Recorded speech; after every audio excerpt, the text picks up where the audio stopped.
Por décadas, el sueño mexicano ha consistido en alcanzar el quinto partido en el Mundial. Pero hoy vale la pena mirarnos al espejo y preguntarnos, ¿a qué le tiras cuando sueñas, mexicano? Porque la historia nos ha dejado heridas tan profundas que muchos dejamos de creer, de ilusionarnos, de soñar con cosas tan grandes como lo es ser mexicano. Repasemos cada cicatriz. Bulgaria en 1994, Alemania en el 98, Estados Unidos en 2002, Argentina primero en 2006 y después en 2010, Holanda en 2014, Brasil en 2018 y para rematar, el tremendo fiasco de 2022. Cada una de ellas representa el sueño roto de una generación tras otra, de los niños que jugábamos en las calles eligiendo ser Hugo Sánchez, Jorge Campos, Luis García, el matador Luis Hernández, Jared Borghetti, Rafa Márquez, Chicharito, Giovanni Andrés Guardado, Raúl Jiménez, porque sin importar cuál fuera la edición ni la sede del Mundial, nos acostumbramos a presentarnos cantando mexicanos al grito de guerra y al despedirnos lamentando que jugamos como nunca y perdimos como siempre. Pero si hay algo que la historia nos ha enseñado es que el Mundial en casa nunca es un Mundial como cualquiera. Cuando se juega en México es un torneo lleno de colores,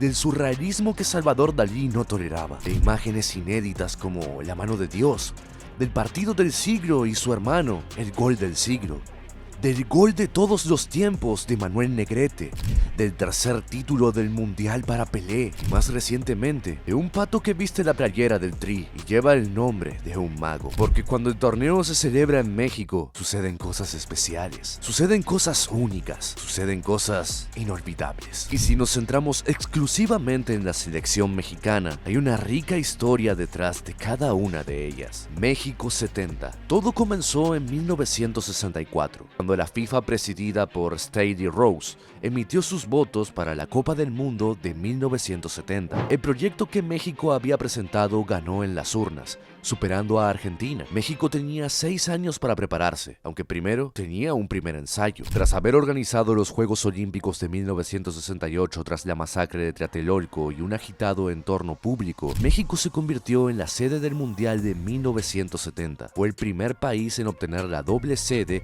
que consistía en ambos eventos, y ese Mundial fue el primero en ser transmitido vía satélite y televisado a color. Ese año, después de numerosas participaciones mundialistas sin éxito, la selección mexicana finalmente consiguió darle un color reconocible a su juego. El equipo dirigido por Raúl "El Güero" Cárdenas superó la fase de grupos por primera vez en su historia. En el partido inaugural, empataron sin goles contra la Unión Soviética de Lev Yashin. Después, golearon a El Salvador por 4-0 y cerraron la etapa con otra victoria por 1-0 ante Bélgica. México terminó invicto y se plantó en cuartos de final, donde cayó frente a la poderosa Italia por 4-1 en cuartos de final. Los locales terminaron como el sexto mejor equipo de la competencia, firmando así la mejor actuación en su historia. A pesar de la goleada en el partido final, el combinado mexicano se ganó el respeto internacional por su juego organizado y espíritu competitivo. El torneo concluyó con la imagen de Pelé levantado en hombros y celebrando su tercer título mundialista. El éxito del torneo solo era el inicio. México 1986. Después llegaría un caso único hasta el día de hoy. En 1982, Colombia, que había sido designada la sede del Mundial del 86, declinó albergar el torneo por motivos económicos y de priorizar la inversión en proyectos que beneficiarían al pueblo colombiano. Ante el repentino cambio, la FIFA otorgó la sede a México, pero en ese camino, el país tuvo que levantarse de los escombros para poder cumplir con el compromiso. El 19 de septiembre de 1985, la nación fue sacudida por un terremoto de magnitud 8.1, uno de los más intensos, pero considerado el más trágico y devastador en la historia moderna de México. El fenómeno causó un colapso masivo de edificios en la Ciudad de México y la pérdida de miles de vidas humanas. La movilización al interior del país para apoyar a las zonas afectadas y la ayuda internacional de más de 50 países sirvieron para levantar a México de la catástrofe y que el Mundial se celebrara sin contratiempos.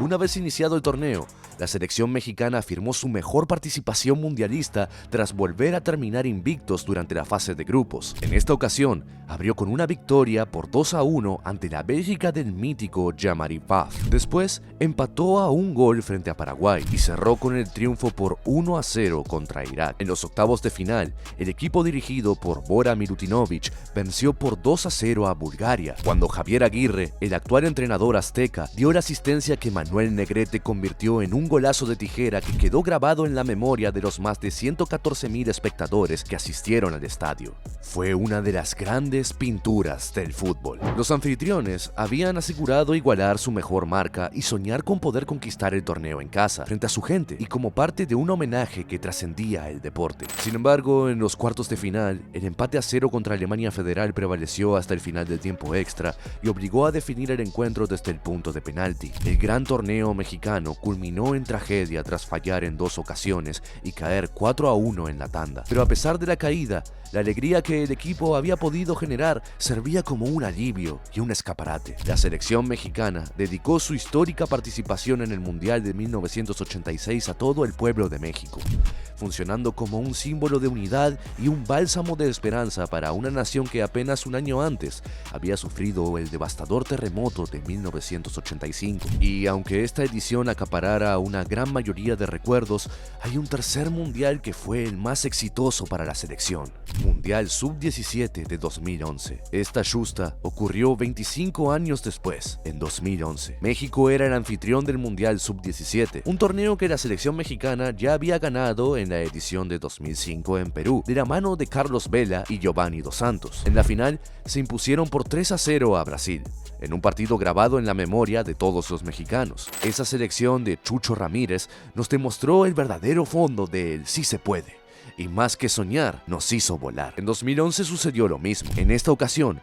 bajo el mando de Raúl El Potro Gutiérrez, y con los nombres de Giovanni Casillas, Carlos Fierro, Arturo González y Antonio Briceño, la selección mexicana superó la fase de grupos con 3 victorias. En la inauguración, el equipo venció a Corea del Norte con un contundente 3-1. Después, volvió a ganar por 2-1 al Congo, con un gol de Julio Gómez en los minutos finales, y cerró con el triunfo por 3-2 ante Holanda, con el tanto definitivo de Arturo González en tiempo de reposición. 3 partidos, 3 victorias, 9 puntos, y la ilusión de ver a nuestros chicos ganar en casa era más grande que nunca. En octavos se enfrentaron a Panamá y los doblegaron con un 2-0. Fierro dio la ventaja en los primeros minutos del encuentro y Marco Bueno sentenció en el último minuto, algo que empezó a hacerse habitual. En cuartos se encontró con Francia. El Tri se puso en ventaja con otro tanto de Fierro, y aunque los galos empataron casi de inmediato, Kevin Escamilla marcó el gol de la victoria al inicio del segundo tiempo. Este equipo ya había demostrado que sabía ganar, pero los verdaderos campeones se forjan en el fuego, y eso fue justamente lo que vino después. En semifinales esperaba a Alemania, un equipo que también había ganado todos sus partidos. Tenía la mayor cantidad de goles anotados y la menor cantidad de goles recibidos en el torneo. Su capitán era el dominante Emre Can,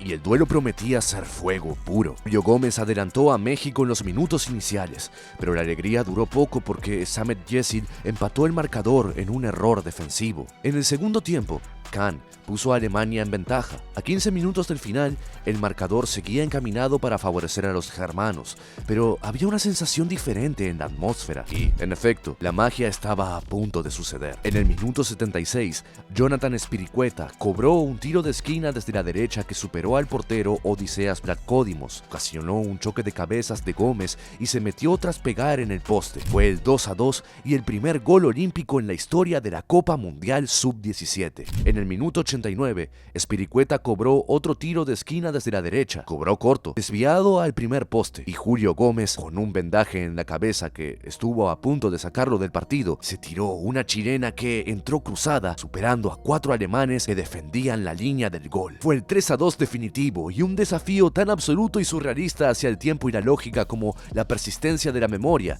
la famosa pintura de los relojes derretidos de Salvador Dalí. Pero aún faltaba un último partido para alcanzar abrazar la gloria. La final contra Uruguay. Frente a casi 100.000 espectadores, la selección mexicana se impuso por 2-0 con goles de Antonio Briseño y Giovanni Casillas en el último suspiro. México se coronó en casa, bajo la mirada de Quetzalcóatl, el aliento del sí se puede, el canto del cielito lindo, y escribió una historia más del México mágico. Y es justamente toda esta magia la que nos permite seguir soñando con cosas chingonas a pesar de la adversidad. Mundial 2026. Hoy, la fiesta se celebra en casa por tercera vez. Es el Mundial de 2026 y, a pesar de todas las dudas que se han tenido en torno a la selección mexicana, a pesar de todas las críticas que recaen sobre cada jugador y directivo, a pesar de todos los años de decepciones y corazones rotos, México es más grande y yo elijo creer, porque hay algo más doloroso que perder un partido, y eso es perder la ilusión, perder la esperanza. El primer objetivo ya se consiguió: asegurar la clasificación en la fase de grupos. Los triunfos por 2-0 ante Sudáfrica y por 1-0 ante Corea del Sur nos dieron el pase a la siguiente etapa. Solo falta el partido contra Chequia para asegurar el grupo con broche de oro. Pero una vez que eso suceda y volvamos a vestir la verde, como jugadores o como afición, volveremos a ser los guerreros que peleamos con el balón y con la voz para ganar en casa, para apoyar a los nuestros y para seguir escribiendo nuestra historia. Porque el no ya lo tenemos asegurado, pero ¿y si sí?